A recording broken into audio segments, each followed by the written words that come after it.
வன்முறையிலே 2 கல்லூரி மாணவர்கள் வெட்டி கொல்லப்பட்டார்கள். ஏன் தெரியுமா? அவர்கள் எத்தகைய குற்றமும் புரியவில்லை, எத்தகைய சமூக சீர்கேடுகளிலும் அவர்கள் ஈடுபடவில்லை.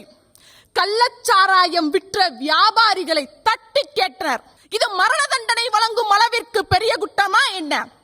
மரண தண்டனை வழங்குவதற்கு நீதிமன்றங்களே ஒரு நிமிடம் யோசித்துதான் முடிவெடுக்கும். ஆனால் இந்த சாராய வியாபாரிகள் யார் அவர்களுக்கு மரண தண்டனை அளிப்பதற்கு? இது மட்டுமா? நம் நாட்டின் அனைத்து குற்றங்களுக்கும் மாணிவேராக இருப்பது போதை பழக்கம். நம் நாட்டையே உலுக்கிய சம்பவம் கொல்கத்தா மருத்துவ மாணவியின் கொடூரமான பாலியல் வன்புணர்வு மற்றும் கொலை.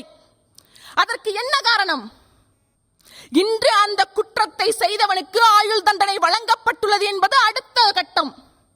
அதற்கான காரணம் என்ன? தான் மது அருந்திவிட்டுதான் அந்த மாணவி இருந்த கலையரங்கத்திற்குள்